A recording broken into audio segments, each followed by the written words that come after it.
Let me start off by welcoming all of you, and I will act as the chair of this event, and we'll call people in a particular order. They've basically been appraised of what that will be. I'd like to start off by calling on you, Joyce. Joyce Van Dam is Jack's beloved wife, and she has some interesting words to say today. So over to you, Joyce. Thank you. Can everybody hear me? Yes, we Yes. can hear you fine. First of all, I'd like to recognize everybody on the panel. I know 95% of you. I met you personally. I know the names if I haven't met you face to face. Jack absolutely spoke highly of all of you all the time. The spouses always get that personal, interaction, and he did not have anything detrimental to say about anybody. It was not his character, for one thing. He valued every one of you individually. He valued the strength that you brought to Foresight. I need you all to know that. I know this is not talking about his individual contributions, but you were all a part of it. Everyone has to work as a team. Jack needed every one of you. He responded very well. He took everyone's insight very seriously. So thank you, all of you. I can't even name you in order, but many of you, I will say, I'm going to start with you, Peter and Jonathan and Martin and Brian Colton, and many that I don't know, all the ongoing communication. Greg Wilson, I know that you took Jack out as well. All of you were very, very respectful of Jack's health journey. If I missed anybody, I do apologize. Jack and I met. I'm going to put a little personal spin on it, because you all know what his contributions were to Foresight. I knew the man on a very personal level. So we met in 2000. I was 40, he was 50. And Jack, on our first few dates, when I look back in time, I understand that he was ahead of the curve. He was steps ahead of the curve. He was steps ahead of me. He didn't just show charm in his early days, and I wrote down a few little points here. He showed a lot of effort, consideration. He was already engaged in relationship-oriented thinking on our second date. And I was, oh, who am I dealing with here? I understood very quickly I was with a very intelligent man, one that was thinking about the future way before me. He asked a lot of very thoughtful, deliberate, intentional questions. He was attentive. He remembered everything I told him. I was very amazed and just totally taken by that. He was romantically proactive. That side of Jack, you must have all seen it. He was a very devoted husband, devoted father, devoted stepfather. He engaged in all the kids' activities. He loved watching my boys play hockey for the Nepean Raiders. He has a daughter, so bringing boys into the fold for him was very exciting. His questions were very genuine. They were curious questions. They weren't overly strategic. That's how I felt at the beginning. There was a lot of sign of maturity, as nervous as he was going back, he told me. And he was genuinely interested. It was not just a performance. You all know that Jack was an active listener. He was a great conversationalist. Jack and I would talk for 5-6 hours when we first met. It would be 4 o'clock in the morning. We both had to work the next day. I'm a conversationalist too. So we connected at a very high level. 6 weeks after knowing Jack, he had me over. He was also a gourmet cook. Again, very personal. Some of you may know because we had Christmas parties here, and he engaged in most of the cooking. I was a very comfort food cook. I became very knowledgeable with gourmet cooking through Jack. first into his home, 6 weeks, he asked me on our second date what my favorite food was, and I said Thai. So he made tom yum soup, and he made a curry dish with a green curry with chicken. What's your favorite wine? I said Pinot Noir. So he had that Pinot Noir for me. He, looking back again, he was way ahead. And I understand today that was a lot of foresight. It may not have seemed like it at the time for me. I was like trying to pull back. But again, because he was a visionary, he was a future thinker, always, always, in everything he did. Jack never, never, through his illness, I'm going to skip time here, in essence of everybody else, he never, never, never complained about his health journey. He never whined about it. He was miraculously unbelievable. If I had a bad day, I could not complain. He brought me back. He made me look at the big picture always. I said, I can't complain because look what he's dealing with. And I think for Foresight, what really resonates with me is his contribution to affordable housing. That was very important to me because I had a brother who was diagnosed with schizophrenia when he was 21. He just passed this past December. So we instantly connected because I knew how important affordable housing is to the least unfortunate, and we can't depend on governments to always fund that and see it through. His contribution to very early, his development and conception of L. Ron College at Queens when he was quite young, for affordable housing for students, over 100 of them, I was told, was a very, very strong visionary and caring of the people. I think, Peter, you mentioned that Jack cared about everybody. He did not look at title, status. He just genuinely cared about making someone's life better. And then he becomes very involved, one of the key people in the development of Sandy Hill Co-op, and which is still standing today. And for me, you all know about all his projects. I do too. But that very much resonated with me because that was near to my heart, because so many people need help for affordable housing. And I don't know, it's been 18 months and the loss is not even, you can't even talk about it. I can't even put it in words because he was my soulmate. He was just not replaceable. He's not replaceable. He is a Renaissance man for sure. He knew everything about everything. I was the grounded person in the relationship, and he was able to tap into my adventurous side. So we had a great relationship, a great marriage, and I miss him dearly. And I thank all of you from the bottom of my heart because I know you all loved him dearly as well. I'll let everybody else speak. Thank you, A little Joyce. bit. Thank you, Joyce. That was wonderful words, and I appreciate you sharing with all of us. I'd like to now call on Jonathan Calof, a longtime associate of Jack's and a fellow who actually got him into the academic community in the Telfer School. So over to you, Jonathan. Thank you, Peter. And Joyce, you have to know how much Jack loved you and how much we talked about you on the Oh, lounge. sorry. I need to tell everybody, this is heavy for me, right? Yes. Jack, oh, every time he was out of town, it could be 1:30 in the morning, he would call me. He made a point of calling me. If he couldn't call, he would email me. And that was Jack, and I was known as my love. So he was very devoted. Yes. Thank you. Joyce, wasn't that the theme of my eulogy to Jack? That's our Jack. Yes. Yes. Yeah.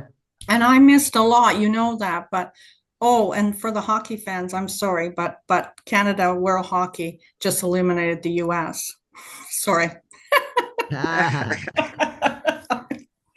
Go ahead. It's always good to see you. You're always a member of my family. I know. As And Jack was. Likewise, yeah.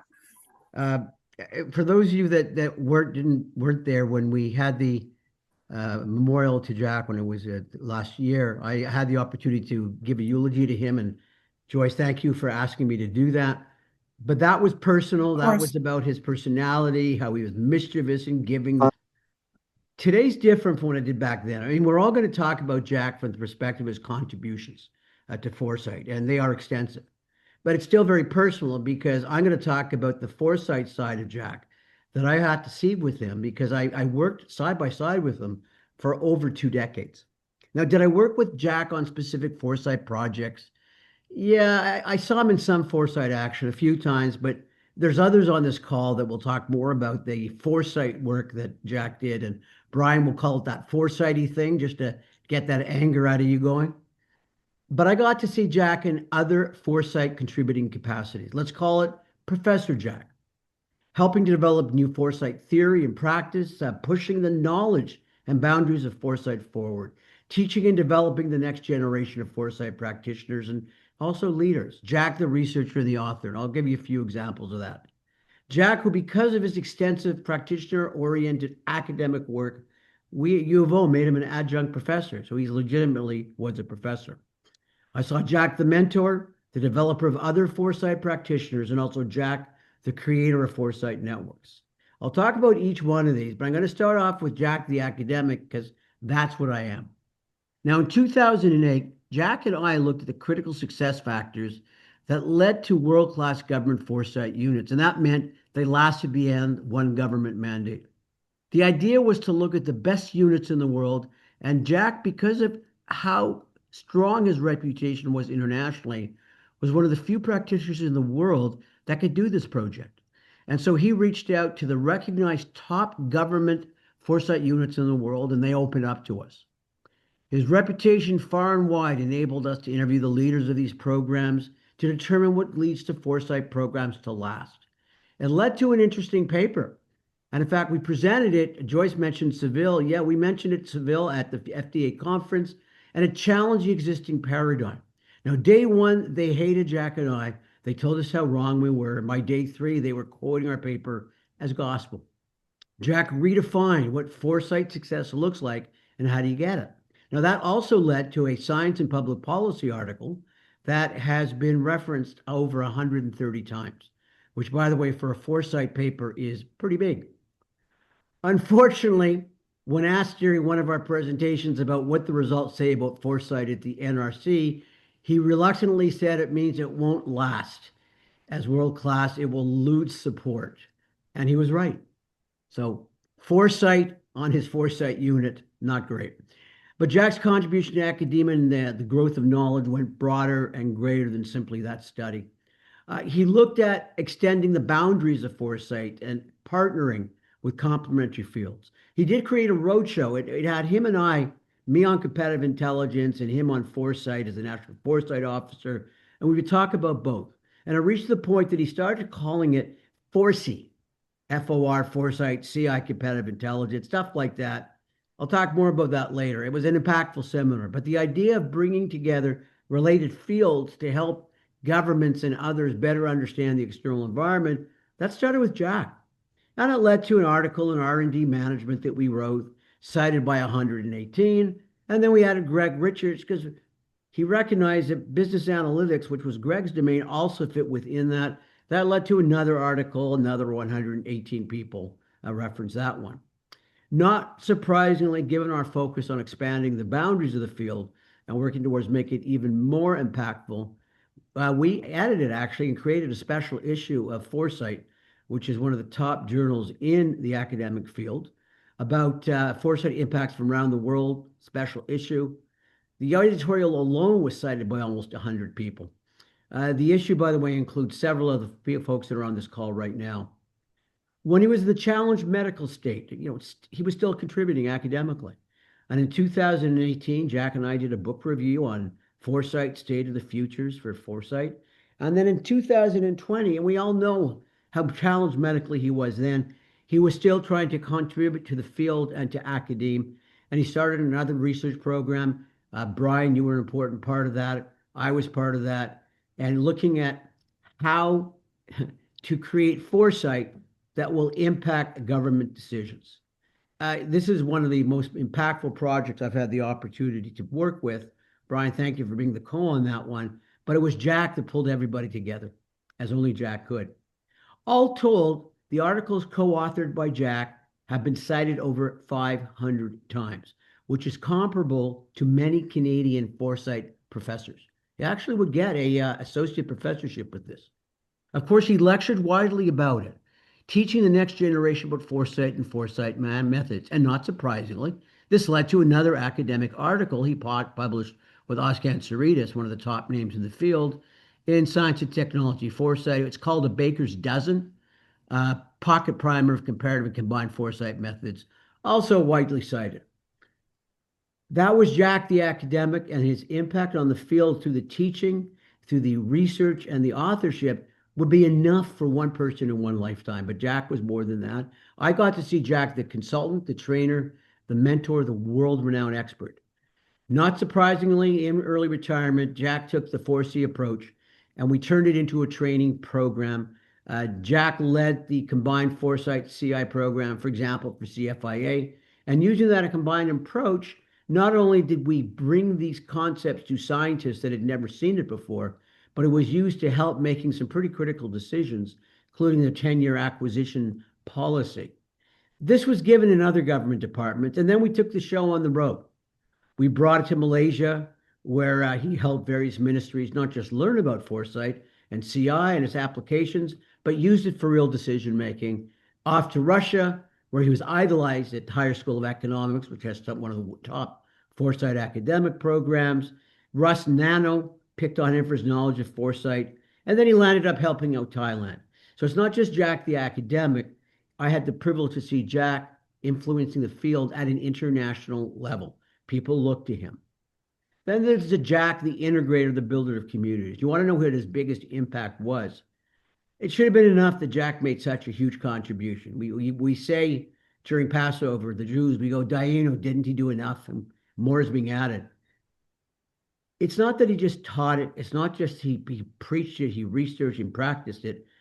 He wanted to create an opportunity to bring foresight practitioners together to help and develop the new generation, the next generation. And along with me and, Peter, you were so instrumental in setting this up. It was the Foresight Synergy Network, and Jack was the synergy. There's no question this was his creation with Peter and others. Early in the program, Jack said to me, we need a separate network because he saw people, Brian, like you, and we got others on the call who are far more advanced and needed something special. And it was Jack who created the Telfer Foresight Leaders Program. And many of you on the call were part of that director level. It created so much opportunity within the government. He was one of the early leaders. And he didn't just leave it there. He also led the UK office, because of the study, to set up a global network of country foresight leaders, for which Jack and I were the first speakers at that event. So he was about building up foresight and knowledge. Exactly like Joyce just said, it wasn't about building himself up, but it was about building up the field. So I'm going to end with comments I made after his untimely death that truly reflect the Jack I saw. Jack was the father of foresight in the Canadian government. And I remember when I said that to the leaders program, there was mass agreement. Others on this call that were part of it certainly had definitely leaders in that regard too. His tireless energy in pushing forward a foresight agenda and creating many networks to help develop new foresight practitioners is legendary, and I still hear it today. But I'm going to end this echoing what Joyce said. What was more impressive about Jack was incredible devotion to his friends, colleagues, and his family. Jack helped many. We will miss Jack. Our lives are emptier without him, and so is the foresight field. Well, thank you, Jonathan. Again, very moving words about Jack's contributions and the man himself. Ruben Nelson is going to have to leave us shortly, so I suggested to him to follow our next presentation, which I will read and Samir will illustrate. So David Harries from Kingston, formerly at the Royal Military College, has sent a statement. He could not come because he was planning to be here, but he had a dental emergency, so he's now in the dentist chair as we speak. So let me just read what David has said. This is the early days before the Foresight Synergy Network, and it was called Prometheus. Some of you may know about that. So here we go. Jack Smith, fellow traveler, fellow future finder, friend. That's the title of David's address. I knew Jack Smith for 4 decades. Together we traveled internationally, continentally, nationally, and around Ottawa. We dealt with New York State troopers, New Brunswick RCMP officers, OPP officers on speed limits. We shared many hotel rooms, in few of which many lobsters were enjoyed. We attended formal, informal, and very informal social events. We met and talked with many, some very impactful and memorable people. We shared personal and professional experiences and supported each other in difficult times. Latterly, we spent hours discussing the contents documents he had received on his medical challenges. But the peak sharing was of the Proteus, hydra-headed, intentionally U.S., then U.S.-Canada exercise, for which Jack, then at the NRC, was the first Canadian. He and I became the first 2 civilian Canadians approved to visit the NRO, the most secret and secure of many U.S. national intelligence agencies. In the event, we never made it inside the building, holding discussions in a garage in a huge parking lot. Prometheus began as 3 NRO-led workshops. Many workshops in May, September, and October 1999. The absolute elite of the U.S. military and civilian intelligence communities gathered to support potential challenges for the U.S. intelligence community out to 2020 and see the future through something other than the distorted lens of the present. In other words, do foresight. Prometheus began, do foresight. The proceedings and findings were presented in a book, Prometheus, Insights from 2020. Its 2,000 contents are no less relevant. In 2000, it's no less relevant. In the 2000, no less relevant, and have provided amazing prescience in 2024. But international copyright obstacles quickly constrained its availability. NB, this was all before 9/11. 9/11 turbocharged Prometheus and Prometheus funding.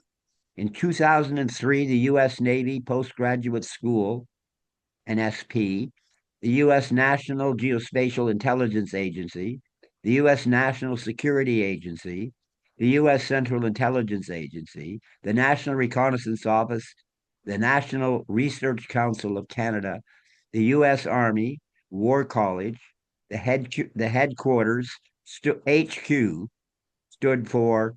stood up to the Prometheus Consortium. Its unique mission was to actively promote the development and use of advanced critical thinking technologies in the assessment of national security intelligence. Assessment simulations, aka Prometheus games, use software, aka Prometheus Media, developed under the leadership of Professor John Hills of the national the NPS. It enabled the modeling of multidimensional human behaviors influenced by ideologies, perceptions, the environment, and interrelationships to help players recognize emerging patterns from resulting behaviors of various agents, however subtle, incremental, or dramatic they may be, and to connect the dots between seemingly unrelated occurrences in multiple planes of influence, which, in combination, can provoke change. Prometheus games were 6 in number, 3 in Canada and 3 in the US. The first was held in the richly hosted and richly hosted by the Canadian Embassy in Washington. The context was that underway geopolitical situation in Iraq. Approximately 100 max participants in self-selected groups gamed 8 roles representing each of the main actors sides to real-world Iraq conflict and governance. One, named Others, experienced a smorgasbord of actors: civil society, UN agencies, media, educators, mothers, business, and promoters. We Canadians played the others, one. So angering some of the players of the formal and informal military side.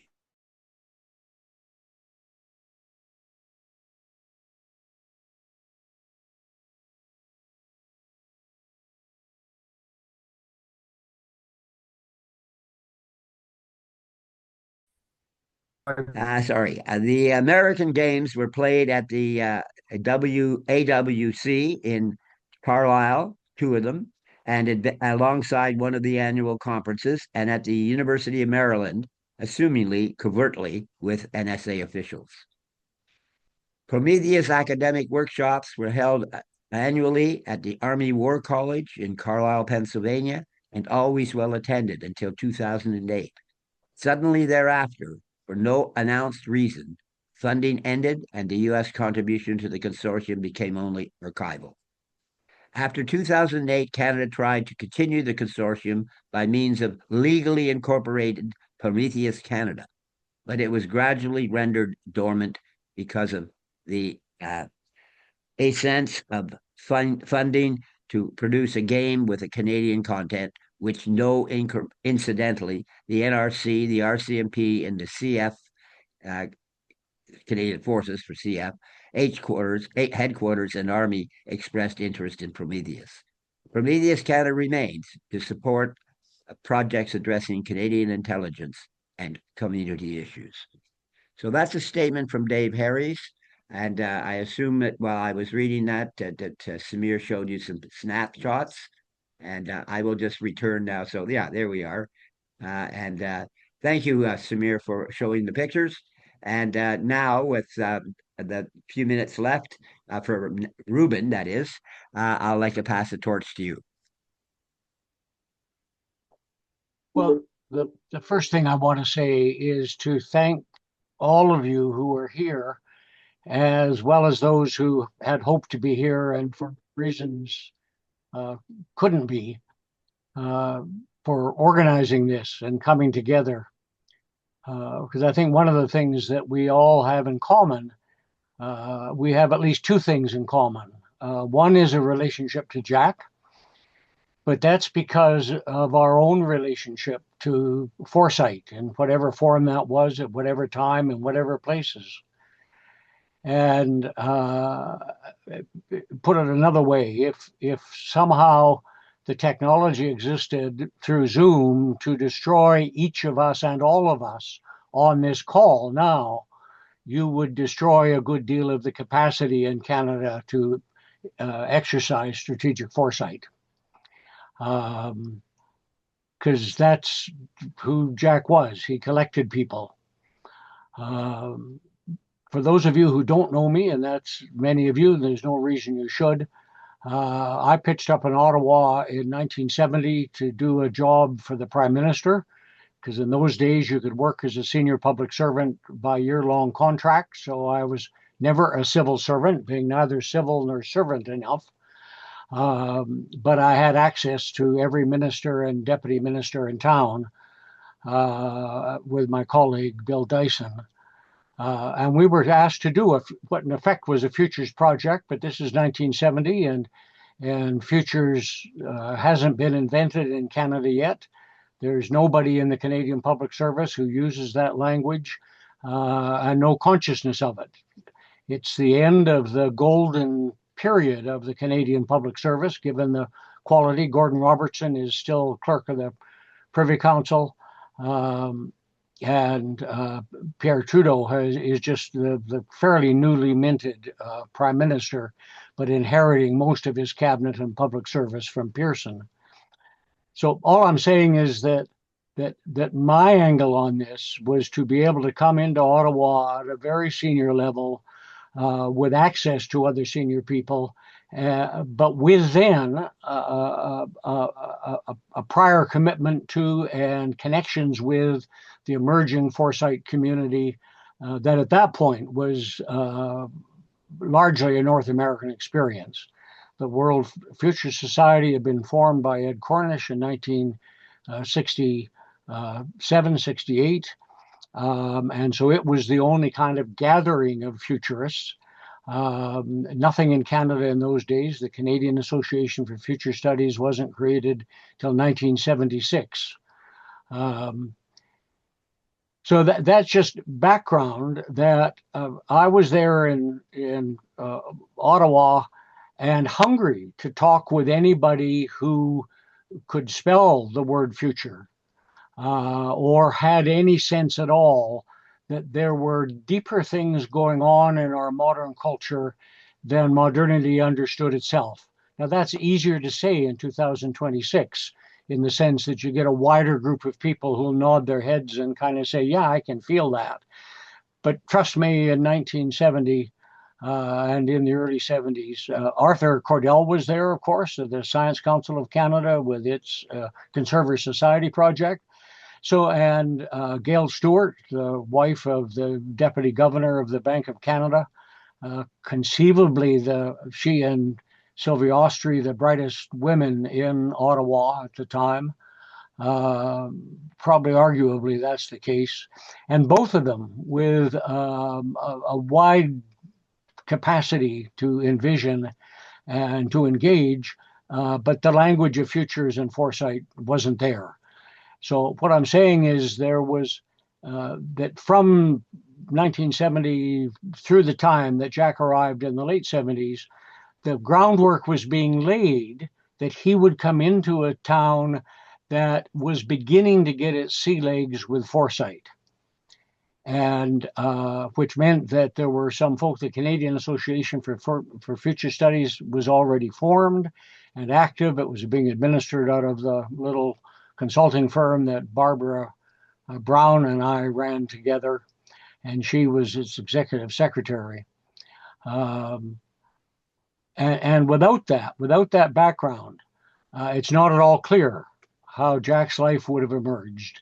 And so I wanted to just say something about that to people who would appreciate it, but also understand that as for all of us, the work done before our own arrival in a situation, it makes possible the work that we can do in that situation. And that was true for Jack. I knew him primarily as just a personal friend. My antenna was already out. I had developed it in the 1960s to put an antenna out for anybody who thought in what then were strange ways, and not well organized, certainly not in Canada, and not even in the US, although there were a few places in the US, the Houston School that was there, and actually a master's program at Massachusetts as well at Amherst. But I got to know Jack primarily as a person. We both liked to talk, but we both had a capacity to listen deeply.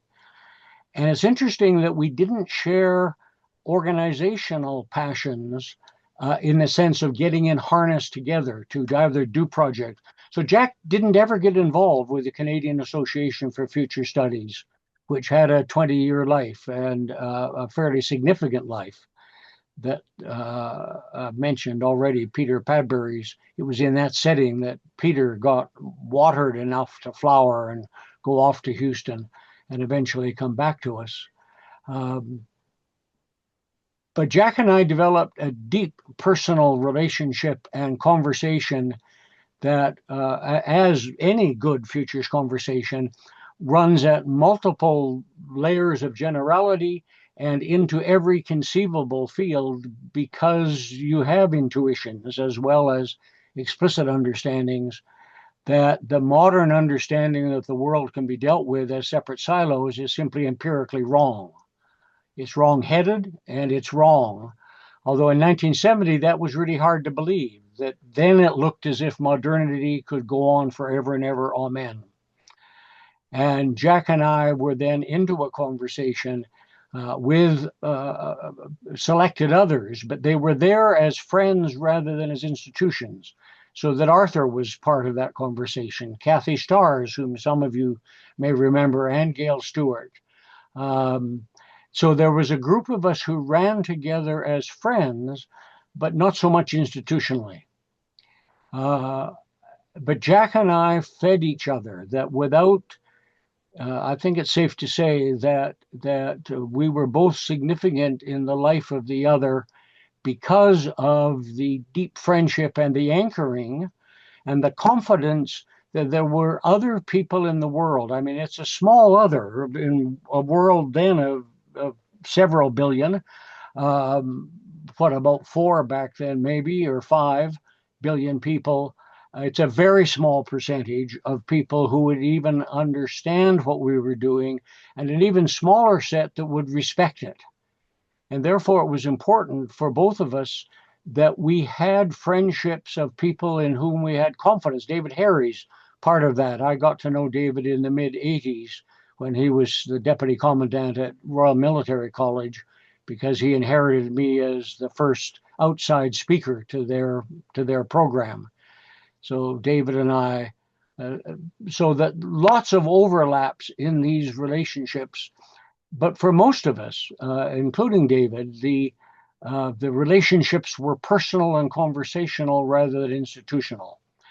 The one little bit of institutional life was it in the, maybe Jonathan, you remember, 1990s? When was the Foresight Synergy Network come into being? Early 90s? The network I came in the 2000s. Well, it was in the 1990s was the scholarship that he created that brought us together. And remember the gatherings at the cottage. Yeah, and it's interesting. I wasn't there at those kinds of events. That Jack didn't invite me as a colleague. I mean, we both knew that my institutional interest lay elsewhere in terms of the development of Foresight, and so there was lots of stuff he was doing that I was not involved in. But when he first talked to me about creating a network of people, I had left town by then. As long as I was in town, I was one of the anchors for a network of people, along with Arthur Cordell, and so it wasn't something doing alone. And Peter had come back by then. But I had, when I left, I took my Rolodex with me. And when I was back in Ottawa in the early or mid-'90s, and Jack was talking about some kind of a network, I told him that I would make my Rolodex available because I had a better list of people in town who might have an interest than he did. And so the early work of that was done on the basis of my Rolodex. I wasn't there to help him or do anything, so I get no credit at all, other than I know how to keep a file. Thank you for listening to this. I say you could tell I wanted to provide some context and background of the set, because one of the things we do in futures work that is typically not done in modern work. Modern work, as a researcher, you get into a silo of a silo of a silo of a silo and push deeper. In futures work, you push out and broadly in time, space, and deeper in terms of ontological and epistemological depth, in a way that's tragically, most scientists don't even understand there's anything there to do any work. They're so fascinated with technology, which is one of the reasons we're in trouble. And I just wanted to provide some of this background in a setting that, because at my age, who knows how long I'll last. This may be the last time that I could tell a bit of that story. So thank you all for being patient. And in this setting for listening and for being here. And I'll be here a bit longer, but then I must slip out to meet other obligations. Thank you, Ruben. Well said and much appreciated. I might mention to those who haven't been formally asked to speak that you will be open to reflection of both the conversation you've heard and anything you'd like to contribute about not Jack the person so much, but how he's affected you personally with respect to foresight, for example, and the kinds of themes you're hearing us talk about here. And David Wolf, I know you have to leave as well. And if there's any opportunity you'd like to say anything here, I'm willing to sort of adjust the agenda because it's just a series of people talking here. Yeah, I wanted to get some of it organized in the context of the early days, and Ruben Nelson has just helped us to do that, as did Dave Harries, and a little context uh, uh, from Jonathan. So, David Wolf, would you like to say anything in regard yeah. to this theme? I just want to add a different dimension to Jack's work and his intellectual breadth and what people have been talking about, because the both the intellectual and the policy context in which I knew Jack and in which I worked with him for 15 or more years was not on foresight, but rather on innovation systems. So in the mid 70s, as some of you probably know, Arthur Carty got very into the concept of clusters. He used nordicity to frame a whole policy approach that later turned into the NRC Cluster Initiative in the early 2000s. But he was also very interested in potential role of innovation systems. And as many of you also know, the NRC had no significant policy shop at that time. And I first met Jack in '97 on a small project I was working on with a friend of mine in Ottawa who was doing a contract for NRC on public laboratories. But Jack really was, from the moment I met him, Arthur's one-man policy shop and one-man think tank on everything to do with innovation systems. And I still have decks on mine that I've preserved of Jack's that are like, I've got one deck that's in two parts and probably 40 or 50 slides in each deck with more on innovation systems than you would ever want to know. So he was a font of wisdom. This was an area that I'd worked in for a number of years, but I, still found like there was a ton that Jack knew that I could learn from him.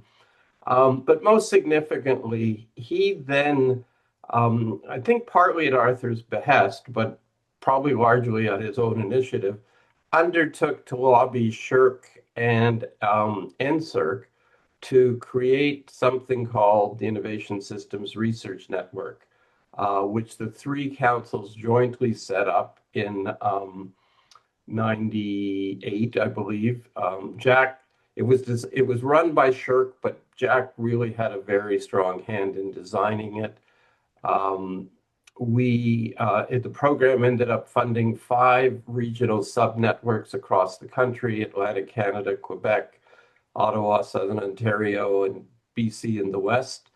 And we used that initial grant from the Innovation Systems Research Network we would then parlay that into 2 major SSHRC major collaborative research initiatives, MCRIs as they were called at the time. So the network ran from 1998 to 2011. And this was very much Jack's intellectual and academic creation. It would never have existed. I would never have gotten to do the research I did we had about 25, 26 researchers in each round of the network, and it would never have existed. We would never have gotten to do the work that we did without Jack being the instigator for it all and a major intellectual support. So I just wanted to add that I owe him a personal debt for how he helped my career, but a major intellectual debt for everything that he brought to the table, and for his ability to bring the academic world and the policy world together. When we were running that network, we would have every year at our annual meetings, we'd have what we called a policy day in whatever part of the country we were in. and bring, local and provincial policymakers to meet with the academic researchers. And that was very much inspired by the way Jack thought and the way Jack worked. So I just wanted to take this opportunity to add to what other people have said and acknowledge the huge personal and intellectual debt that I owe him. Well, thank you, David. And I might add, David, if you would, that some wouldn't know, some people here are new and some may not know you in terms of your particular background. You might just give a 45-second summary who you are.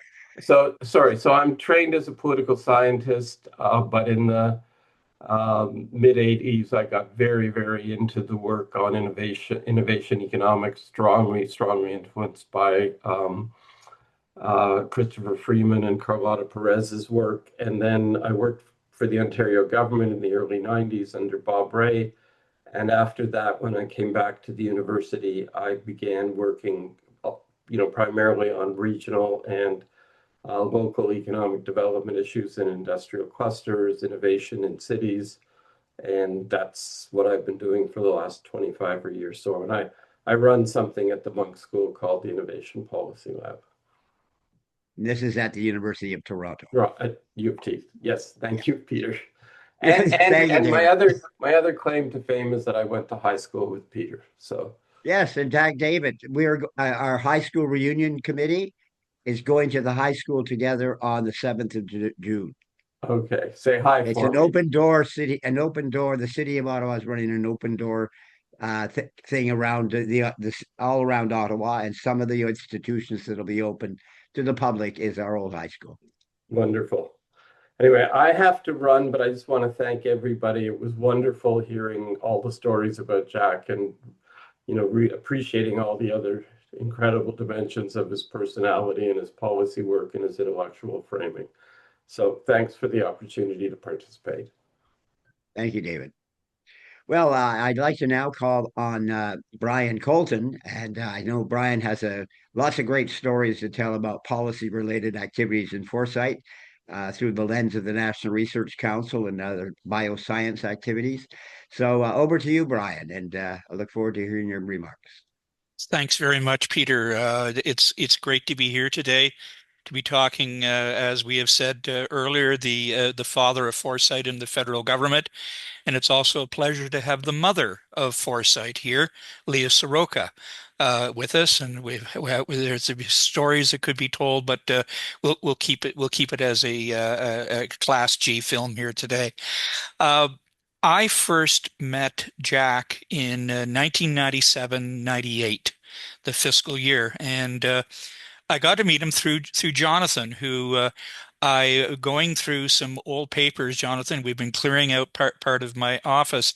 I actually first met Jonathan in 1995 when I was a clinician with the Government of Ontario, with the Ministry of Community and Social Services and Long-Term Care Health. And it was through that relationship with Jonathan that I was turned to speak with a fella at the National Research Council by the name of Jack Smith. And Joyce spoke about housing and supportive housing. My shtick at the time was the depopulation of the Schedule 1 and 2 institutions in Ontario for adults. It was all primarily adults with developmental disabilities being transferred into community settings. One of the things, being sort of a researcher, my background is developmental neuropharmacology, whatever that means now, and behavioral psychology. And we were looking at this population of people and the way that they age. They age differently than us. And through a number of issues, through medical, psychological, dual diagnosis issues, we recognize that housing folks safely and lovingly in the community was going to be a major challenge. I met with Jack and sort of described to him what we were doing, and he had indicated some of his interest in housing, etc. And he smiled and nodded a lot. He listened very intently over a couple of conversations. And then he brought up the as I will call it several times in my talk here, the F word of foresight. And I had no idea what foresight was. We just called it intelligence gathering. So Jack went on about, doing Delphi's, doing some scenario work. And as you can imagine with Jack being, it'd be really great to create a living lab. And you can just hear Jack, the twinkle in his eyes. But at the time at the NRC, he said the NRC wasn't the place, and I needed to go talk with folks at CMHC. And of course, Jack brought out his circular Rolodex and bang, and he hit a guy by the name of Brian Gray. I remember quite well, and he says, "Call him, but I'll call him first." And we were able to develop a couple of projects that way. But in knowing this, Jack came back again and said, "Well, we'd love to do a co-joint project." Again, the twinkle in his eyes. And at the time, under the Harris government in Ontario, there was no money. There was no money for consultants, etc. But it was really interesting in bringing the whole concept of foresight to the powers that be in Toronto and watching the eyes glaze and then intently listening as to my take and sort of channeling my inner Jack about what it was going to look like in 10, 15 years from now through this aging population and how technology would be really very much a context and a part of uh, the care for these individuals. Uh, to sort of back up a little bit, I found out a number of years ago that Joyce, in fact, was on the board of directors of the then was called the Ottawa Carleton Association for Persons with Developmental Disabilities. I worked for the precursor of that, which was the Ottawa District Association for the Mentally Retarded. Changes in political correctness are part of that. So anyway, fast forward in 2001, Mike Harris got rid of me. It was either I go to Toronto or I had to find another job, and I found myself in the government of Canada at Industry Canada, working for Roy Atkinson. If some folks here may know of Roy, and working on some files. And lo and behold, we were running a project called Biotechnology and the Future Health of Canadians. And I spoke with Jonathan. And Jonathan again said, "Do you remember that Smith guy, Jack Smith?" I said, "Yeah." He said, "It would be really good if you contacted him and they could do some exercises with you." And lo and behold, I found $250,000 and hired the NRC. And with that came an entourage of individuals, including Jonathan, Raymond Bouchard, who many here would not know who Ray is, but Ray was really a pragmatic futurist and unfortunately passed away October the 22nd, 2006. And the reason I know that day is that it was 10 years to the day that my mother died of the same hardship of pancreatic cancer. And it wasn't long after that that the Foresight Synergy Network, etc., was created and in the endowment fund at the University of Ottawa. Anyway, and at the same time, unfortunately, he's not here today. I remember Jack coming back to me and he said, "I need another $35,000. I got this PhD student from Carleton and he's really smart." And that was Stefan Christensen, who is with Policy Horizons, as say, unfortunately couldn't be with us today. Anyway, when we went through the biotech and the future of health for Canadians, we had a real plethora of individuals over a period of time, a number of national workshops, provincial, territorial, academic, industrial, etc. And I was constantly being asked about how do I hire this Jack Smith guy? How do I hire these people? And they were from other departments and they were very, very interested. So going from there, Jack's impact, and I found out later that as my project was winding up, folks at Health Canada were doing some things. Canada had their work on the go, and other departments, just CFIA for Fisheries and Oceans, and SHIRC were also looking to cobble together some form of a foresight project. Within that same period, we had at Telfer with Jonathan and Jack the Foresight Leaders Program, and that really, I think, solidified that Jonathan, if you correct me, was I think a 6 week program off and on for 6 weeks, really solidified a lot of the thinking of individuals that was brought there. And I know Jack was consulted extensively on that. And that at the time had been after he and Art Carty had been with the Office of the National Science Advisor. And unfortunately, it was in that period of time, actually, I lost track of Jack. Uh, I was on another file. The file was moving along, and Jack and Art were doing their work like that. But Jack's name constantly came up, and I would get calls from colleagues at the Government of Ontario. Where can I get a hold of this Jack Smith guy? He's no longer at the NRC. So anyway, in 2013, and not meant to hurt any feelings here, I took a deep dive using a foresight phrase, and I became what was called Jack Part 3 at the National Research Council. I was hired by Evan Steeg. I don't know if Evan is with us here today. Uh, and we started really the upshot of the Foresight unit at the NRC. And as I say, third time was the charm. And during that time, Jack and Leah Soroka were hired by Evan Steeg to do the preliminary work. But at the same time, I was working working the hallway with the president of the NRC to bring Jack on for other projects, and I found that when we ran the Game Changers Foresight project, I was able to hire Jack and Martin Brooks to come in, who again taught me things that I never knew about. One being the modified RAND process of corralling all of these high-strung ponies at the NRC of about 300 or 400 different projects that they wanted their project to be in this Game Changers project, and we were able to discern it down into 8 major areas, and that was all thanks to Jack in helping me and my colleagues in the knowledge management group.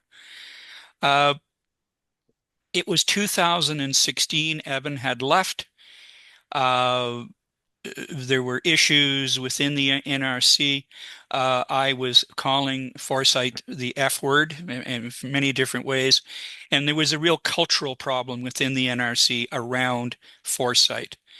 And what I did is I had a conversation with Jack, and I said, Jack, I want to rename it S&T Outlook. And he gave me a big thumbs up with it. He said, be prepared. He said the knives will be out, and he was right. And I took it upon myself to rebrand the Foresight office to S&T Outlook, and lo and behold, I found myself overwhelmed with work. I couldn't hire Jack then. There was limited money at the time, but as I mentioned at our event a year and some ago, it was always good to go to vintages, and Jack would let me know what bottle of red wine Joyce really liked.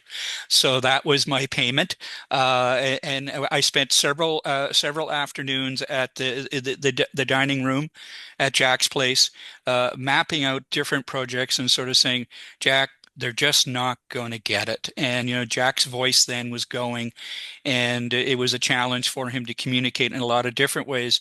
But I ended up finding myself, and I think a few others here, being Jack's whisperer. And that even at a whisperer and my training in psychology and voice and sign language, I was able to figure out pretty well about 90% of what Jack had to say, one form or another. I was Jonathan's interpreter with Jack. So anyway, just sort of, looking at it and saying that, Jack had touched a lot of people along the way, and it was. I'm just looking at a note here from Evan saying yes, fond memories of the NRC with Jack and Leah, and yes, very definitely. But all the time and over the years and leading up until when I left the NRC to retire, Jack was a name that was always there. Uh, I also, during the time, had known Arthur Carty and was able to not call him doctor. He agreed that us two doctors would just call ourselves by our first names. And I was able to get a hold of Art for Jack's event a year and some ago. And I wanted to sort of touch on that, in that they're actually very important words, and they really echo what was said here earlier. Arthur said that Jack had been a significant friend, and yes, a friend, very much so, and a contributor to S&T policy development and coordination in Canada and globally for many years. We worked closely together on many projects, and I knew I could count on his help whenever it was needed. Jack and I were involved in several key international projects, and I knew I could trust him for his judgment and help, and I valued his input and advice on several projects. He was a trusted friend and a colleague I could depend on. And at the time, as he said, his passing is a significant loss, and his advice and his sense of humor will be sorely missed. I will say personally, I was, because of my work over the years in government, etc., I I worked very hard to keep my personal life and my work life exceptionally separate. I, however, was blessed to be invited several times to the wonders of nature in Jack's grotto. If any of you knew of the grotto, I was exceptionally impressed with that, and did bring him a few goodies at times over the years. And I think if I recall, I went to a couple of Christmas parties very much early on. Anyway, I've been retired going on 7 years now, and as my children and my wife have said, is that I've been getting an F in retirement, and still applying some foresight works. And I make it a point, even though Jack is no longer with us, to mention Jack all the time about for his significance, and encourage the younger generations to look up his projects and his papers with Jonathan, etc. And in ending, another personal sort of thing is that I have a daughter who finished a doctoral work a few years ago, who is now a product of the workforce adjustment with the federal government. And part of her time when she was with the feds worked at the Public Health Agency Foresight Unit, which has now been left to one person. And it's at this time, with many of the changes that are taking place in the foresight units and the lack of foresight by this government and others in the past, I would say in the future, we really need a Jack Smith again. I'll leave it at that. Well, thank you. That was really good, Brian. Much appreciated.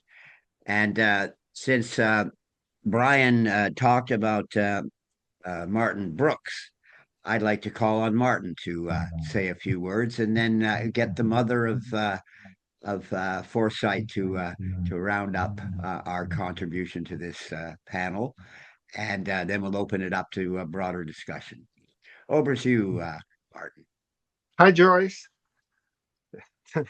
Nice to see you. Okay, I'm actually the opposite of Ruben. My relationship to foresight is due to Jack, not the other way around. And because that the only reason I ever did any foresight was because of Jack.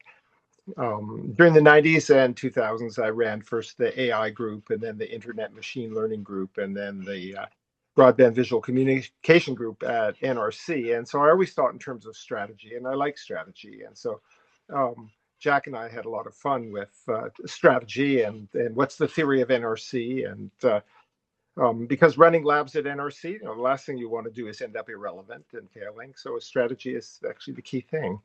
And but then I got a business card. I am a vice president at TFCI, Technology, Foresight, and Competitive Intelligence. And Jack and I went out and did foresight jobs. And we did first one for the Bank of Canada on security.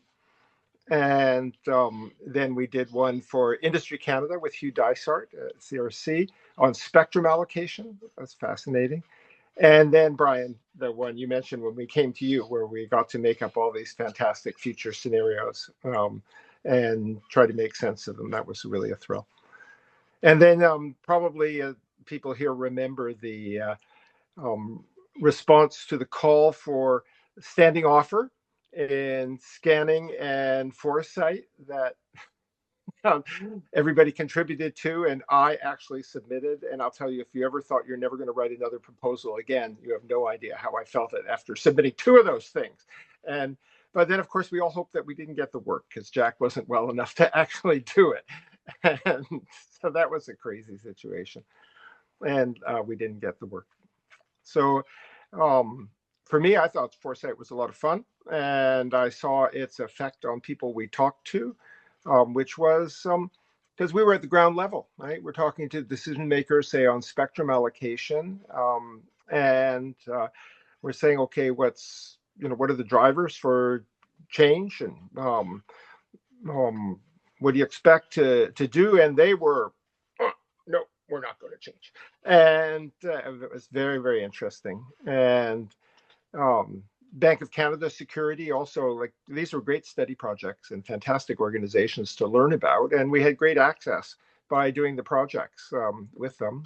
And so I thought they were a lot of fun. And one can hope that they make a difference. But I do actually think when there's any new kind of learning in an organization, there's follow-up and so on that has to happen. And doing contracts like that didn't produce the opportunity for follow-up. And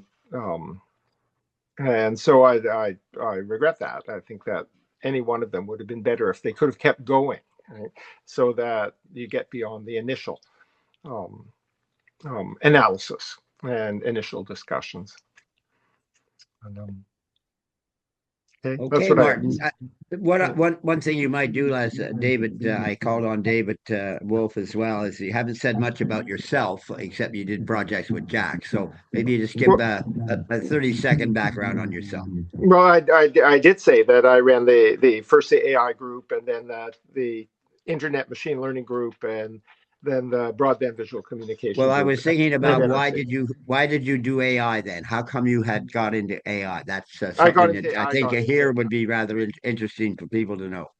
Yeah, well, you've heard the term good old-fashioned AI. It's sort of equated with dinosaur, right? So dinosaurs can be dangerous, so you shouldn't laugh. But definitely that I grew up with AI. I remember the first time AI was mentioned in Popular Psychology, which was the first really public mention of it. And I share with many people who spent a long time thinking about AI the sense of this is not what we had in mind when they look at the current situation, which is, perhaps with the exception of DeepMind, really just political, economic stuff, and DeepMind is focused on doing AI for science, and protein folding is a great application of AI.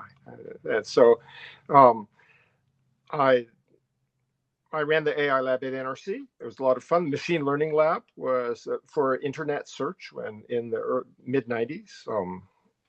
We built most of Google's technology, but couldn't license it out of NRC. And then working on the fiber optic networks, working on the Canary network was really a thrill, a fantastic tool. We used it for live video conference for students collaborating across the country. Then I left all that and joined a hedge fund, writing algorithms for automated trading. And now I'm a visual artist. And so there you have it. Yeah. Okay, thank you. Well, listen, one more on our list here, and that's as referred to by several, and I heard this for the first time while setting up this meeting as we were planning it. I'd like to call on the mother of Foresight, Leah Soroka. Hi, everyone. Great to see you all and Joyce. And actually, this is probably the big testament to Jack, are these brains here that I see pictured on the screen. And yeah, wow, it's great to see everyone from this history of foresight. just a few words, because I think a lot has been said about how Jack started, and all of us, how he's created great influence and impact. Um, you know, I remember working in agriculture with the ADM of research and saying, we have only $1 billion. How will we select where to put this $1 billion that will benefit Canadians in the future, because discovery research took so long? And that was when I said foresight. And then I was probably on the phone every second week with Jack, as he was both trainer, mentor, assistant in design, participant, and even like adding in at the end the sense making, the synthesis of a lot of the work that had come together. So Ruben sort of mentioned a journeyman. I don't know if it was as much journeyman because you have a certain program, but we were figuring it out. We were experimenting. It was almost like skunk works to a certain degree, taking what we knew, taking from different parts of the world where there was expertise and methodologies, and applying it. I do hope that we can still take this intellectual capacity that's evident here today.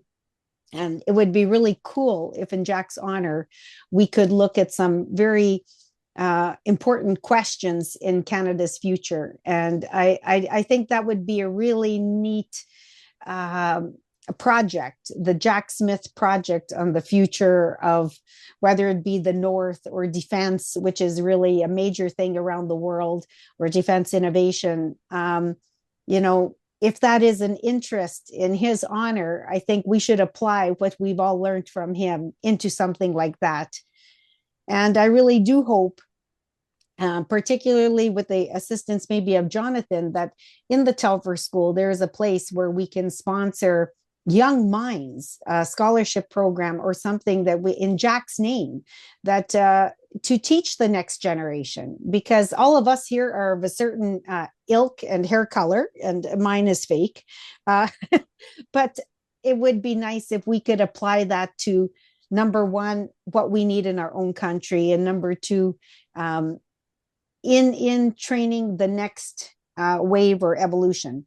Couple of small thoughts on Jack. I remember one particular thing is he had in his pocket always those recipe cards. And anytime he came up with an idea, he wrote these ideas, and he would it would facilitate his connections, if he was on Brian's project or another person's project, my own project, and he was able to facilitate those linkages. And I just want to say, Joyce, that's the one thing I do today, is I don't do it with the recipe card, but I do it on notes on my iPad. But I have adopted his habit. So you know that his practice of those recipe cards lives on. So let's honor Jack by doing something meaningful in his name. And if you're in, I'm in.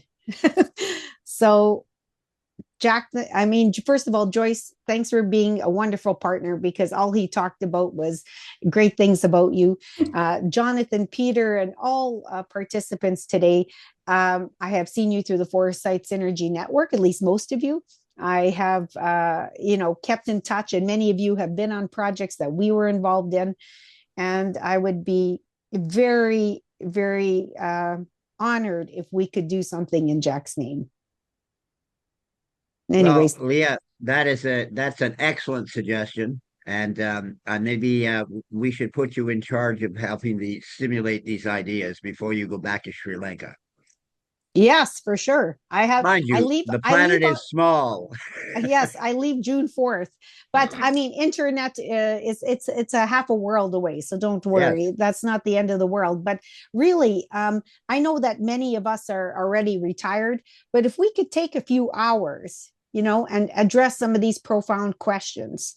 And, in today's day of decentralized media and everything else, the ability to maybe come up with some thoughts and share it with the world might be very impacting.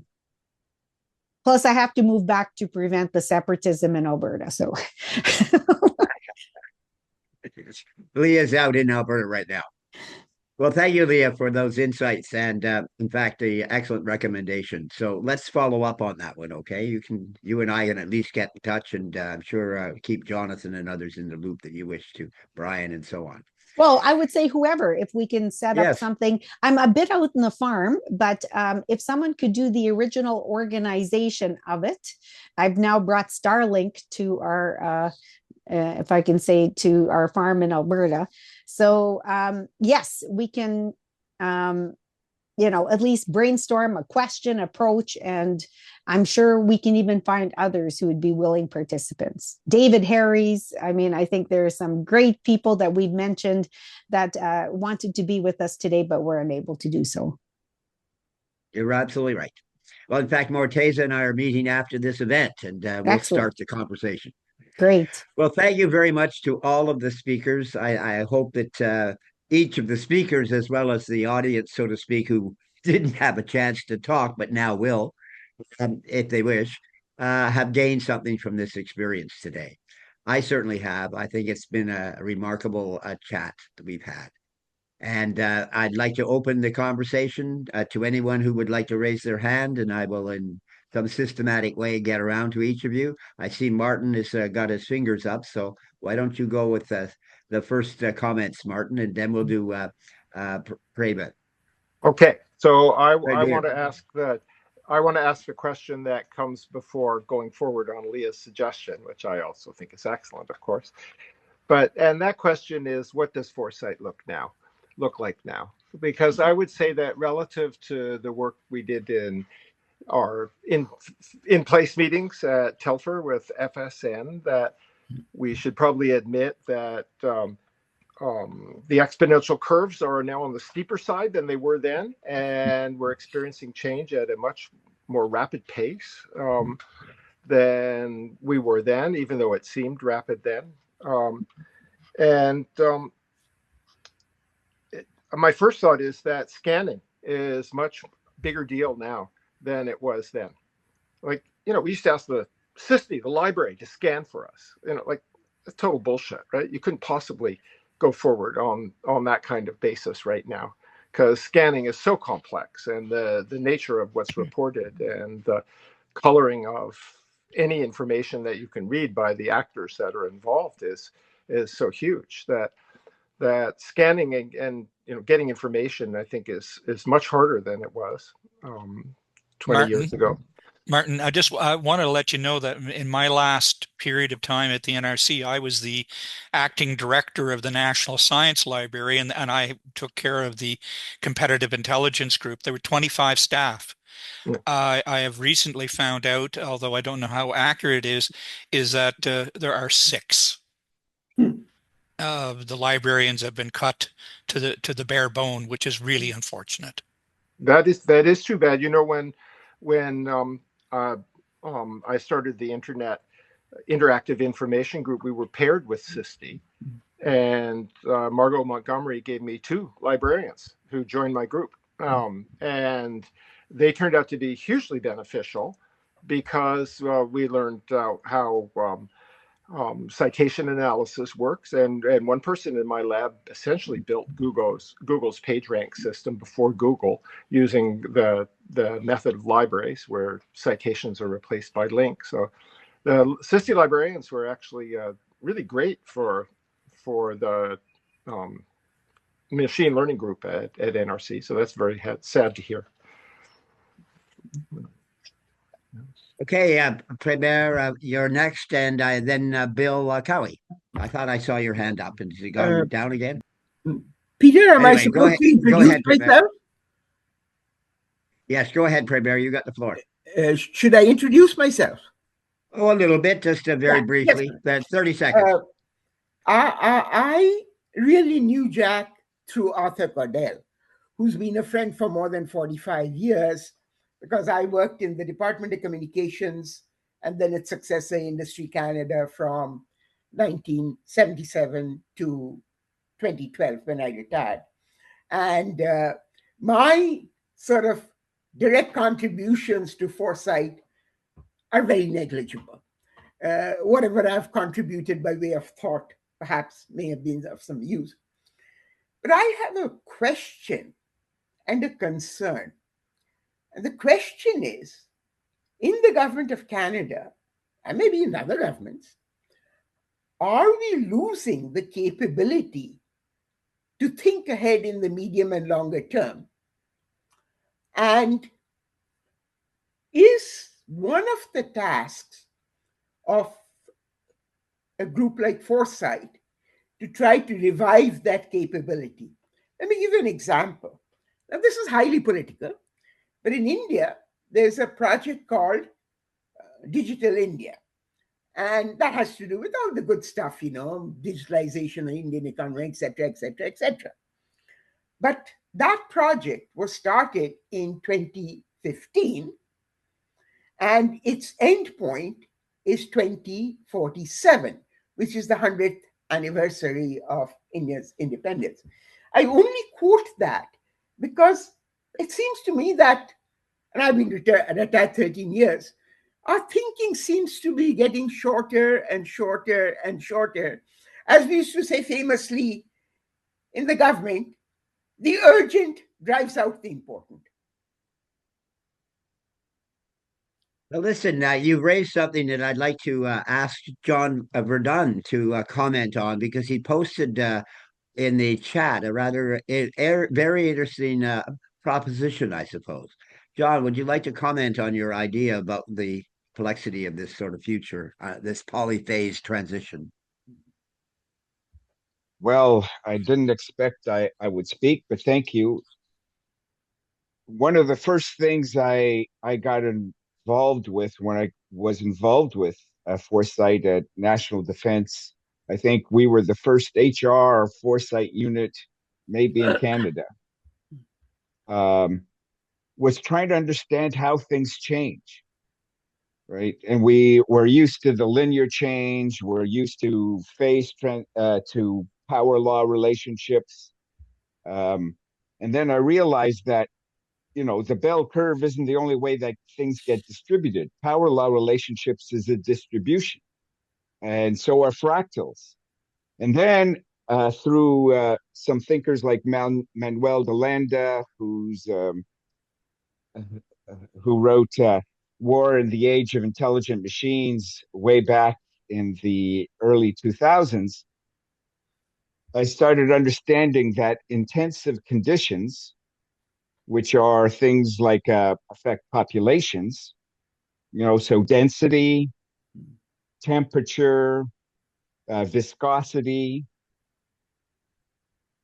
When those are the conditions, you get thresholds where there is a change in conditions of change. So if you know water at 99 degrees and you see an increment of change down to 98 and an increment of change down to 97, you get down to 10 and you think, well, I've got a good line of data. I know where it's going. And you get to, 1 degree and 0 degree. And then all of a sudden, this is not water anymore, right? I can't swim. I have to walk and skate.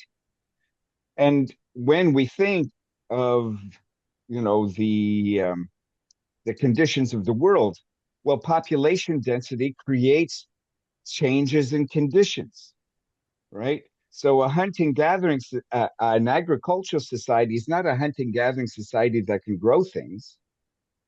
It's a certain population density and requires whole new institutions. An industrial society is not an agricultural society that can build things. We need things like, again, new institutions. I have to have identity cards, birth certificates, passports. I have to, that changes in intensive conditions, density. And so when the internet comes along, that creates not just a simulation of increased population density, but also connectedness and viscosity, so that, as I think it, climate change is a crisis of consciousness where we realize we are one species in one environment. We live in a digital life world now where we're all connected. Whatever happens, we're all connected. And these this digital life world is a change in conditions of change. We need to reimagine whole new institutions. So even, when I was in Tempe, Arizona for this SHARP program, a 30-day workshop put on by the Director of National Intelligence, or the Office of the Director of National Intelligence, we were talking about a concept of maybe we need an auditor general of algorithms. There was a time when you could put out a weight control pill on the market, and it worked because it contained a tapeworm. Then we got the FDA, right? We got Health Canada. You can't just put a drug on the market unless you can show them that here's the evidence that it does what it says it does, and these are the consequences, the side effects. Well, we're in the digital life world. We should be thinking about, you can't just put an algorithm out into the environment. You've got to provide evidence that it does what it says it does. Who better than Canada Post to guarantee every Canadian an email address and all the memory they need to be a functional citizen? Why are we held hostage by Google or Outlook? Why don't we have a crown corporation of Linux developing a public, open operating system and a set of applications like OpenOffice or Office Libre?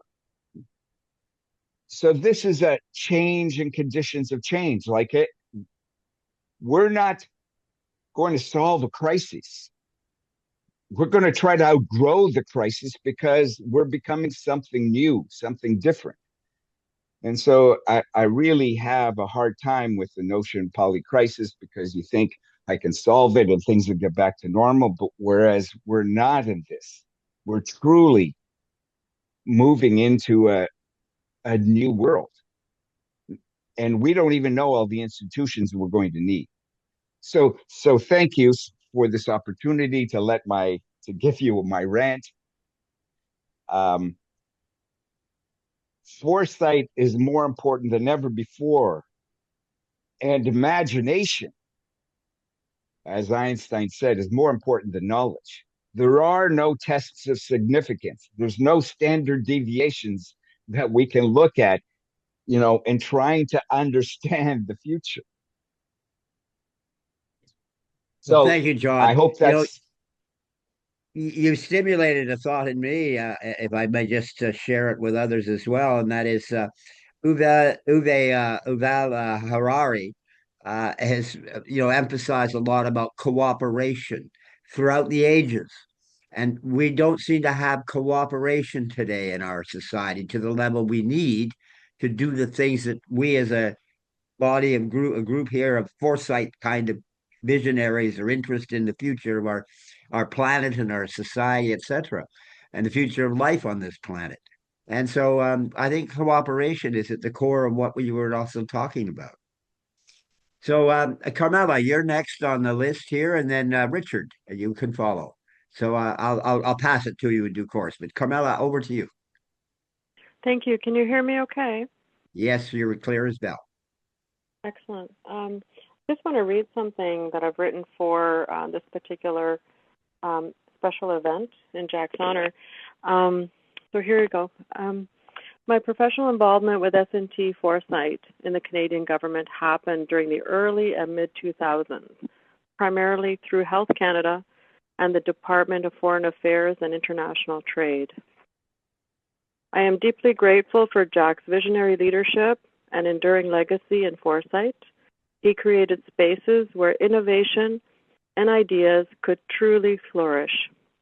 And as has been mentioned, he touched countless lives along the way, especially those who were fortunate enough to work with him and learn from him.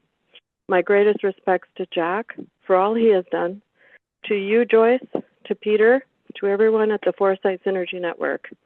Here's hoping we can continue critical foresight in Jack's honor in the most relevant way for our ever-changing society. Thank you. Thank you, Carmela. Much appreciated. And I'm sure it all is. I mean, look at Joyce's reaction. So, Richard, I'll pass the torch to you, and then after you, I will call on Peter. And I call him Peter because that's how I know him, even though it's his last name. Go ahead, Richard.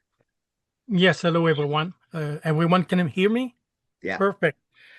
My sympathy to Joyce, although I didn't know Jack personally, I've seen him many times at meetings, and at the time he was whispering to Peter what he wanted to say, and and so I'm really happy about your husband's work because it allowed me to join the Foresight Network because it created it. So for that, thank you very much, and I love this. As Thank far you, as Richard. Leah's idea for a project, my idea was that I'm been retired now for 5 years. I retired in 2020, almost 6 years, and I did a master's degree in public ethics, but I have a computer science degree. And so back in 2016, I started my master's degree and I completed my master's degree with should we trust AI to make moral decisions? And then I went out and looked at all the philosophy in the world and trying to answer the question. And my basically short answer was yes, but with certain criterias. So my idea now is that AI is a force to be reckoned with, but also it's a powerful device to look into the future and do foresight. So AI is actually an ally in doing foresight. But how do we align foresight visions and foresight humans to utilize AI to continue the work that Jack has started in the context of AI? So maybe the question of how do we blend the two, and how do we continue the foresight movement, which some people call it now the S&T outlook, I've heard earlier, and how do we develop your sea legs for foresights, as it was stated earlier.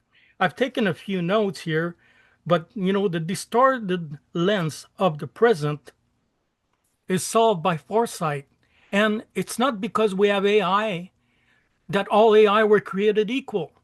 I've been following the AI craze now for the last 5 years because now I have a lot of time and at home. And not all AI are created equal. And I've been following Grok, actually, the evolution of Grok and the visionary behind the development of that tool, and how Claude and how ChatGPT and they develop different foresight visions about what it is that we are moving into. And so, yeah, I think that could be a nice project, is to how do we develop our sea legs for foresight in the future in the context of AI? That's pretty much, I think, what I've taken note and what I like to contribute to today's ideas. Thank you, Richard. And I'd like to suggest we have a sidebar conversation separately. I'd like to share with you an initiative that I'm involved in that would fit right in, and in fact, maybe even within the context of what Leah was proposing. So I'll explore that a little later this afternoon with Morteza, and then you can reach out to me or at your pleasure, since you had the time to do so, and we'll arrange to have a coffee together and chat about what you Sure. just proposed. Okay. Sure. Thank you. Now I pass it to Peter, and Bill, you'll follow. Bill Cowie. So over to you, Peter. Hi everyone. Firstly, thank you, Peter, for making me aware of this event.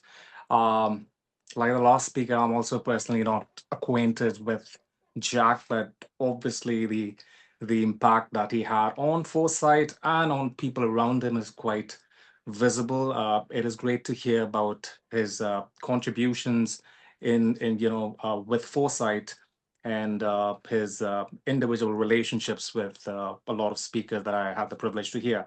Now, I wanted to touch a little bit upon Prabir's question about whether the capacity to, as a country, the capacity to think, is it going down any kind of compared it to what's happening in India. And please forgive me if if I'm a little bit out of breath, in terms of my expertise or experience in this. But intuitively, what I've been thinking about is that technological advances are very critical in actually shrinking the individual's capacity to be able to think, and it's actually responsible for cognitive decline, which in a way is kind of paradoxical, is because as a species, and different locations, different pockets of the world, depending on where we are technologically, Canada has been obviously far ahead of India in terms of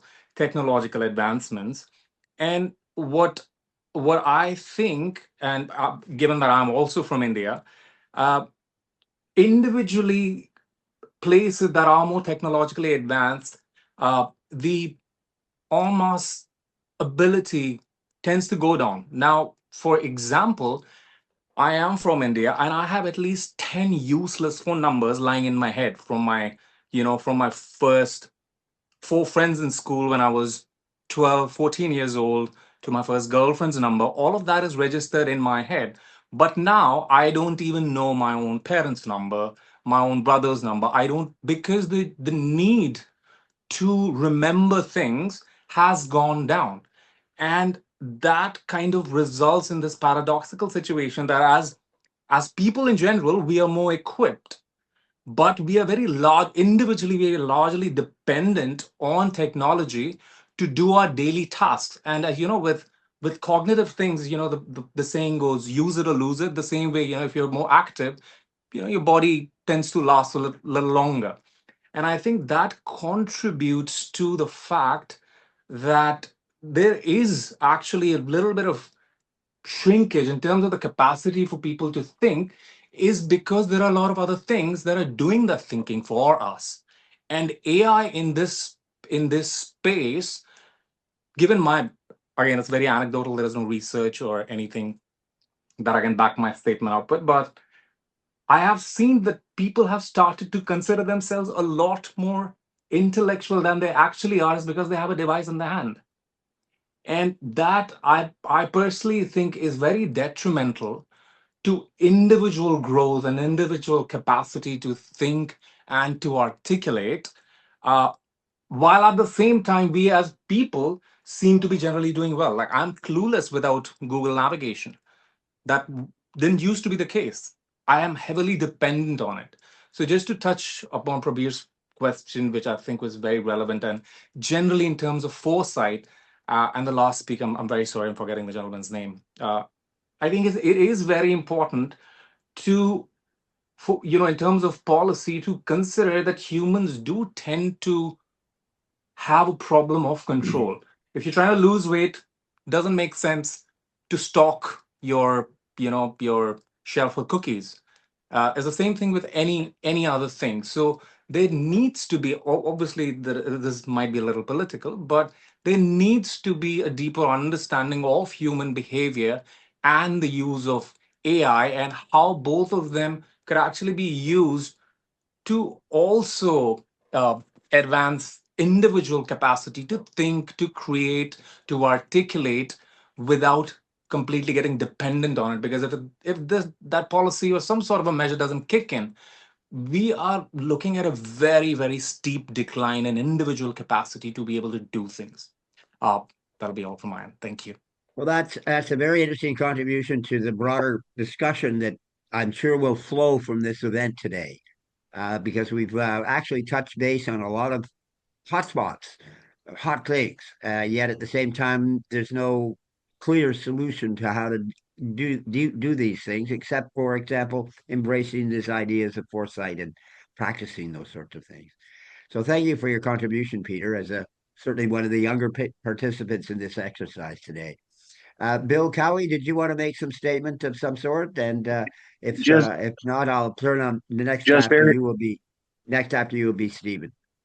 No, I just want to thank you, Peter, for getting this back together. I mean, it's been really I hadn't really given a lot of thought to my time with Jack until I sort of came to this event, and it's triggered a whole lot of wonderful, warm memories and things I'd forgotten. Martin, your proposal, I remember attending Jack's workshops. I mean, we've been fortunate enough, both my wife and I, to remain friends with Joyce. And they go out together, my wife and Joyce, and so on. So it's been lasting for us in very, very, very meaningful ways, just knowing the two of them. And all I remember now about Jack is I remember his wonderful sense of humor. I remember his absolutely boundless energy. I mean, the man was exhausting,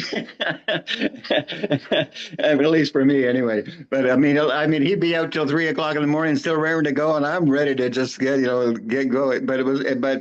But that boundless energy was because he was so active and engaged, and it was wonderful just being around that kind of energy. I met Jack actually just very briefly through the Liberal Party political party process. Actually, in our writing association, we were at a meeting together, and we sort of shared the same kind of sense of things, I guess. And I will say that Jack was just on another dimension. Jack was very, very instrumental in helping me pull together a resolution to the Federal Policy Convention in Montreal back in, now it'd be 4 conventions ago, but it became a priority process, and it was a policy on Canadian innovation. And so that was right down Jack's alley, but he was very, very much a driving force and very much a supporter of that kind of process. But again, I just wanted to say, Jack touched all our lives, and hearing about this again today, it's brought back a lot of very warm memories. And thank you for this. Thank you, Bill, very much. Stephen, over to you. Hi, thanks, Peter, and thanks, everyone. So, as many of you would know, I'm, compared to most of you, new to the whole Foresight world. I met Jack in, I guess it was 2017, when a good friend and professional colleague, Marcus Brady, brought me to an FSN meeting. And it was it was a pivotal event for me intellectually because much of my life, my curiosities have been orthogonal to most of the people I work around.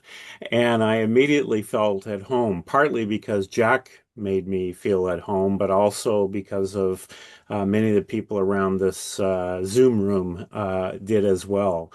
And so I just want to express, I got to know Jack in the later stages of, I guess, his life, and in the advanced stages of his disease. I was able to have some quiet conversations with him, but mostly it was through observing.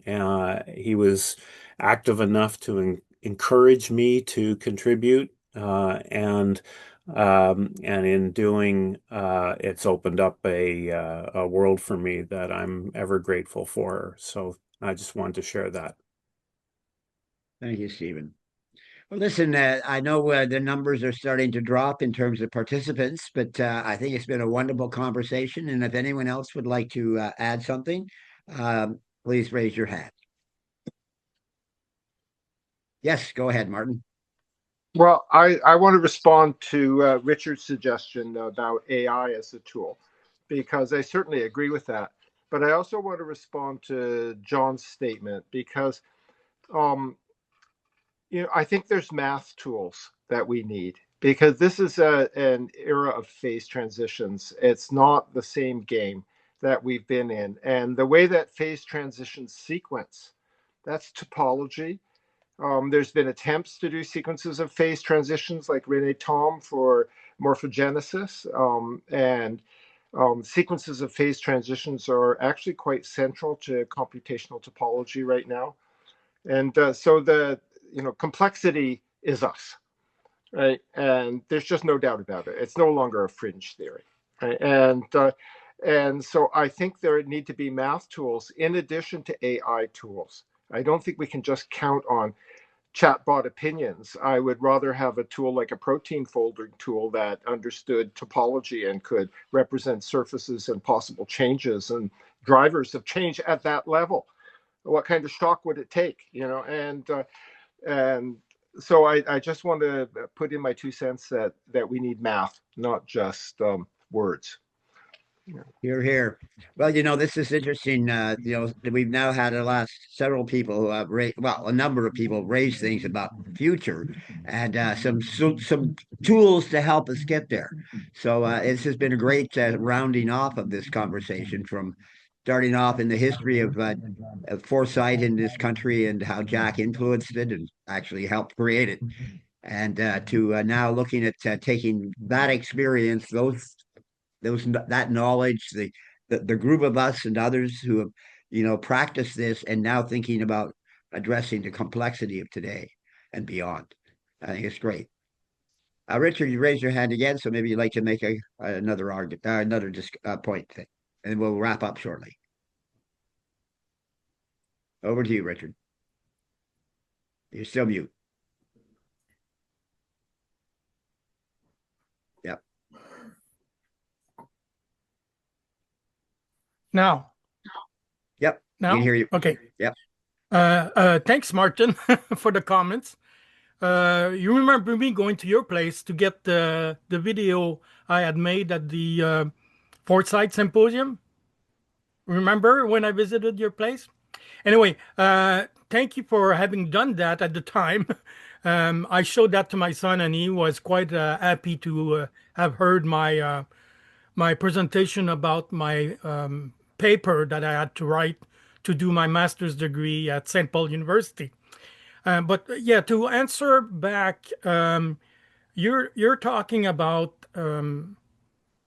science and technology and math and not just AI, but not just models, and how to use science and technology maybe to enhance also our response and our foresight capability, if I understood what you meant. And what I think, well, first of all, I did 22 years in the Air Force, but also 19 years at CSE. And one of the places I worked was with those mathematicians over there. And at the time, we were talking about AI, and AI is, like 5, 6, 7 years ago. AI is just a tool. But I'm amazed. I have been exploring the AI world since 6 years, and I am amazed of the thing that it can come up with. And actually, I can almost think of AI right now as almost as a mathematical researcher, because the tools and capabilities that AI has been developing are not just language models. They are mathematically inclined to be able to resolve multiple problems with multiple agents. And I am in not in fear, but I'm also in hope that we can actually use AI to do the sort of things you're talking about. It's not just the human. We would have to, you can't ignore it. Why would you? Why would you ignore it? I'm curious if anybody has any comments on the Vatican's statement on AI. Well, I am a Christian, by the way. I am, I follow the Catholic faith and the Catholic Church, not to the letter, but I don't do the dogma sort of thing. But it matters to me that yes, the Church has had to make a statement about how it affects people's life and how we use AI, especially in warfare or in autonomous systems, to actually do harm to humans, in a proactive way. And that, yes, my question when I wrote my paper is, should we trust AI to make moral decisions? Yes, if it's under a certain constraint, right? And there are constraints that morality should impose on AI agents. And so agency is a big issue.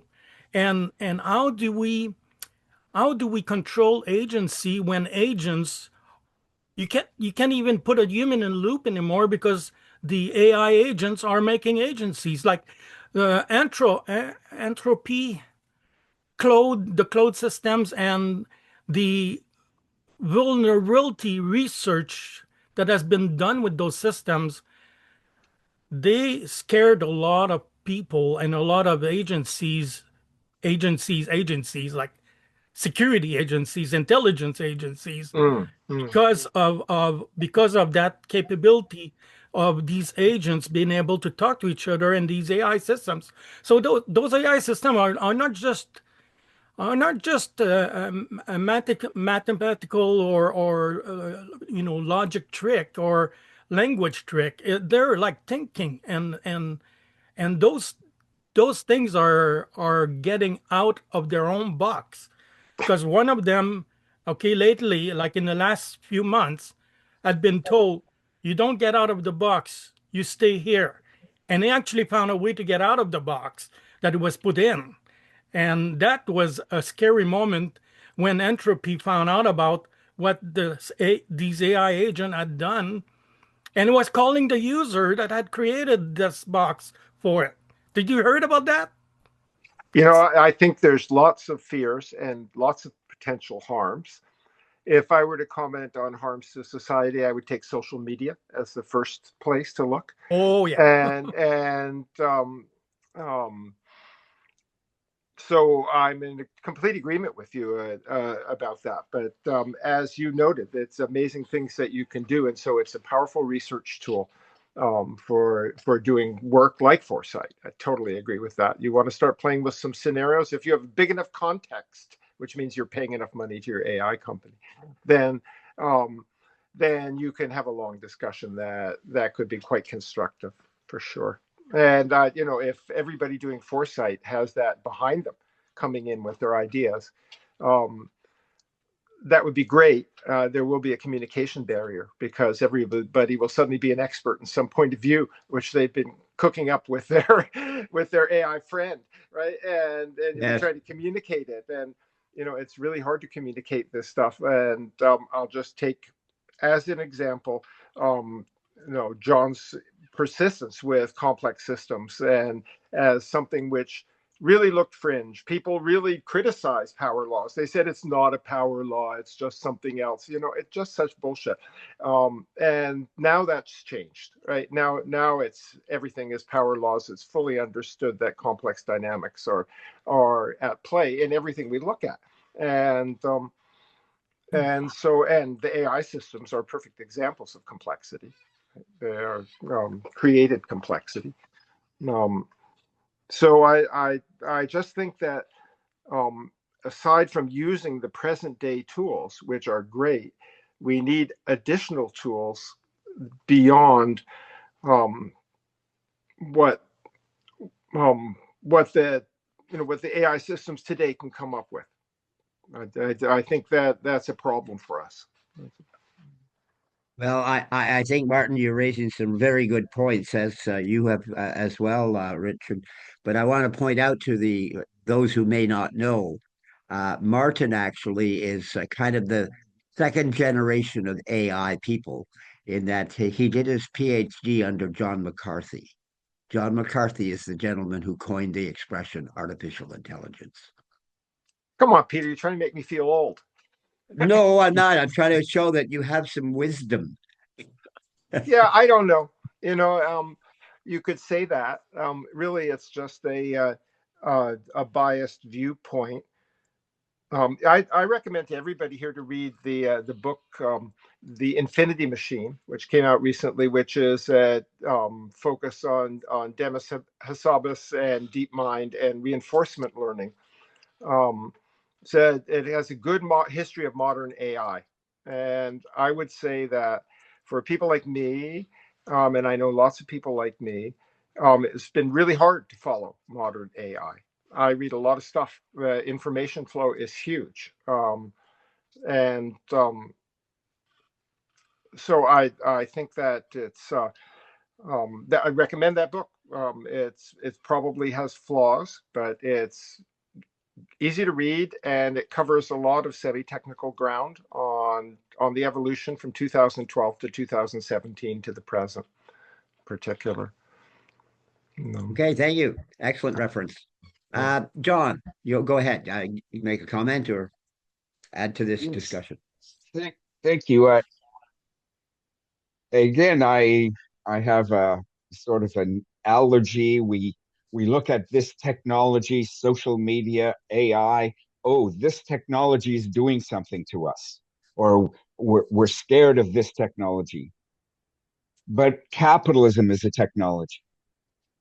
And is AI the fear, or is it how capitalism is developing and shaping and implementing AI what we should be fearful of? Is social media the bugbear, or is it how capitalism has designed social media to be addictive? You know, why is it so easy for us to imagine the end of the world, but not the end of capitalism? And so, as a foresight community, it seems to me preeminent that we should be exploring new ways to govern ourselves, something that's post capitalism. Now, I know that people don't agree, but I've recently, well, almost 10 years now, I guess, modern monetary theory. What is the nature of money? It doesn't come from the market. Money is our collective power to provision ourselves with the resources and people we have available. Based on a Markets, trust and based on a trust system. absolutely. Markets, as Adam Smith wrote, when he wrote, there were no democracies. Free markets meant markets free of rent, right? Marx wrote with the advent of capitalism. And I think we have to look for, in this polyphase transition, fundamental is how do we govern ourselves, and how do we use, and what is the nature of money, and how do we, as a society, provision ourselves with our resources, with our people. So again, this is a long discussion, and I don't want to get into a rant, which I've already got into. Well, I love your rants, John. It's a matter of timing, though. And I do think, and maybe summarizing a little bit here, I will make a few more comments, and then we've been almost 2 hours. We're not quite at the 2 hour mark because we started 15 minutes after one. But I would like to call on Steve. He's had his hand up, and I was just going to say that what we've now been talking about is taking Leah's idea of something in memory of Jack. We are touching on some topics and approaches and ideologies and tools and so on that might lead us to try and define, in fact, or shape some of these ideas that have come out of this conversation. And so, fortunately, this has been recorded and will be posted. Samir will look after that. And I would suggest that we may wish to, those of you who are still here and to others you wish to talk to, listen to this particular latter part of our conversation, because there's some very interesting ideas that have floated here. And Steve, you moved on my screen, but I see you still there. So I just took my hand down. Just a couple of points. One, I'm appreciating this latter conversation, just as Jack would appreciate it, I think, because he could intellectually navigate from one topic to another with lightning speed. Martin, your comment on Pope Leo, and my reaction is I'm glad there's someone with the stature and reach that the Vatican has to advance, I think, during all of the chaos that the world is under right now. Some principled ideas on what a sane reaction to AI technologies would be, because it seems as though whether it's wars or the pressures and disruptions that are being thrust on societies and on people, it's hard. It's hard for that kind of discourse to get through the noise and to reach people. So I really think it's good to have that. And I appreciate a lot of the discussion here too. And I want to do an invite to those of you who are not on the Foresight Synergy Network discussion group to invite you to join that. It's a Google group. And we post articles that can stimulate some discussion and thought. Not as much discussion as I would like, to be honest. But if anyone's interested in that, reach out to me or to Peter, and we'll get you on the list. Steve curates it, so I'm glad you raised that, Steve. So I will now ask if there's any more comments or questions or points to be said. Several people still here have not made any specific remark, but I'm sure you've been enjoying this conversation. Otherwise, you wouldn't be here. So I'll wrap up the meeting if I don't see any hands in the next 30 seconds. Oh, Peter, I just Yes, want to thank yourself and John for collaborating on this. It's been very, very insightful. And whoever else has helped behind the scenes that we don't always know about. I feel like Jack is with us every day. Yes. And spirit. And it's very beneficial for me that his legacy will live on. And I love Leah's idea. We need to keep this going because recently retired from Health Canada the last end of November. Like, it's just not the same government anymore. There's so much change. So it's very important that we keep this dialogue going for future generations, certainly. So I want to thank everybody. I'm still like, the grieving process is, it's up and down, and I'm getting through it. And certainly functions like this really help. So I appreciate, and I'm giving hearts to everybody because I think it was Ankit, unless I hope I pronounce your name effectively. Ankit Peter. He goes by Peter. He goes by Peter. Okay. Talk about like the memory bank of phone numbers. I have the same, and I can't remember my recent phone numbers or all of my contacts. And just going on Zoom today, I was struggling with where is everything? Because in a short time, you forget. So I'm going to give hearts to everybody on reactions because it took me a while to find it in the taskbar. So everybody's contribution was well accepted. And thank you so much for your time today. Thank you, Joyce, for your opening remarks and your closing remarks, and well said and well-meaning. All right. Well, listen, I don't see any more hands, but now is that a goodbye, Martin, or is that a that was a goodbye. Oh, okay. All right. Well, listen, I think we've got some material for the next few Foresight meetings. So if any of you wish to step up to the plate, I know Derek Ireland has got some work that he is going to present to us about a recent paper he presented.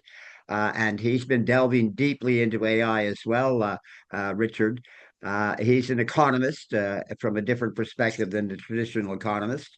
And he gave a paper just recently, so we'll hear more about that at a future Foresight meeting. But I think we've got a number of things that have been floated in the last hour that will carry us forward for another few lectures at least, or seminars of discussion, and maybe a project that will become something that we can name put in Jack's name.